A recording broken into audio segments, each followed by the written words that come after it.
Good morning, everyone, and welcome again to Facebook Live with the County of Santa Clara. My name is Todd Naffziger. I am a Public Information Officer for the Emergency Operations Center. I'm going to be removing my face covering so that we can really make sure our communication is clear. But as always, myself and my co-star here will be remaining appropriately distanced during the entirety of our show today. I am again joined with Indira Fonseca to help kind of facilitate and answer some of these questions that we keep getting from the public. So as usual, we've got a number of people calling in and emailing us asking for clarification on some of the aspects and guidelines that are in our directives and our order. So for example, one of the questions that we've received is, I see a different check mark in front of a business window that I'm used to seeing. It may be blue, may be green, or it may be orange. So what has changed? So as of October 5th, we have a new check mark that businesses should be, let me see, there we go, that businesses should be presenting in their window. So it's no longer blue, it'll be an orange check mark with a new date. Additionally, what follows this check mark is that businesses are required to submit a new social distancing protocol, and they can do that on our website at covid19prepared.org. Now, if you're, say, an employee, and your employer refuses to, say, put up a new sign or submit a new social distancing protocol, you can actually issue a complaint to our complaint line on our website at sccovidconcerns.org. That is correct, but for just general information, you can find the social distancing protocol information on our website that Todd mentioned, but the steps are as follows. So you complete the social distancing protocol to receive, and you'll receive with that the confirmation that you submitted the social distancing protocol, the check mark, the actual copy of the social distancing protocol, and employers must provide a copy to the employees, to their employees, as well as have an updated COVID-19 prepared sign that Todd demonstrated, a social distancing protocol visitor information sheet at all entrances to your facility or work site to be viewed by the public. The signage required in the revised protocol at each entrance of the facility will inform visitors and remind visitors of social distancing requirements, face coverings, and health and hygiene requirements. Great, awesome. Thank you very much for that, Indira. I think another question we're also getting to is that I'm a frontline worker and my healthcare provider has still refused to test me. Well, what can I do? So under the accountability testing order that went into effect on September 16th, your healthcare provider is required to test you if you meet those specific criteria outlined in the order that defines you as a frontline worker. And again, if you are still experiencing these kind of treatment from your healthcare provider, you can issue a complaint to our complaint center at sccovidconcerns.org. We have people there constantly going through all the concerns that they receive to make sure they're funneled to the appropriate people and that your concern is addressed in a timely manner as well too. Absolutely. And another question that we received is, I recently visited a restaurant with outdoor enclosed dining. Is that allowed?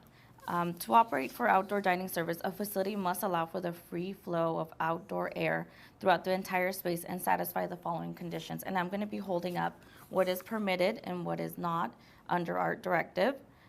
The facility used for outdoor dining must meet one of the following two criteria. Criteria number one, the facility is completely uncovered and open to the sky, meaning no shade structures are in use other than individual table umbrellas, such as outdoor courtyard or patio. Number two, if the facility is covered in whole or in part by a temporary or permanent shade structure, such as an awning, at least 50% of its perimeter is open to the outdoors. And this is the graphic that can be found on our website. And if you need additional guidance, feel free to contact our business call center. In addition, partitions or barriers around or within the facility may be used and do not qualify as closed sides so long as they are no more than 4 feet in height, as demonstrated in this image. Awesome. Great, Indira. I know that's a question we're receiving a lot, especially through the emails and through our call center. And I know the weather's starting to get a little bit colder, so I know a lot of the restaurants and facilities out there are really going to try to make their patrons as comfortable as possible, to really encourage them to be outdoors and dine as well too, especially given all the COVID concerns that are going on right now. Absolutely, yeah, and we have our website, we have our resources, we have our business call center that are ready to help. I know that our directives sometimes can be a little extensive, so you're more than welcome to contact us. We have staff ready to answer your questions as business owners and what to expect as consumers as well. Absolutely, and please continue to support your local restaurants by either ordering out or takeout or ordering for delivery as well too. Support local business as best as you possibly can. So another question we received is excuse me, what do I do if I identify a business that is not following the rules? And so with that being said, I've kind of alluded to a very strong theme, which is if you are a employee or if you are a community member and you have a concern about a business that is not following the rules, please go to our website at scc-covidconcerns.org. That site is there to help facilitate the communication from our community to our center to make sure that your questions and concerns get to the right people and that they are actually addressed in our community. With that being said, we have teams that go out to conduct compliance and education. Our county's approach is very education first.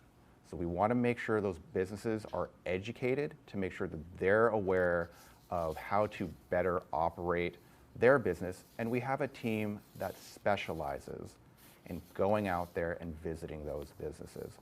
If we do have, say, a business that refuses to change, then yes, we have a compliance team that will go out there and make sure that they do follow the rules to protect our community. Because right now, our biggest concern is making sure that we eliminate and prevent the spread of COVID-19 within our community.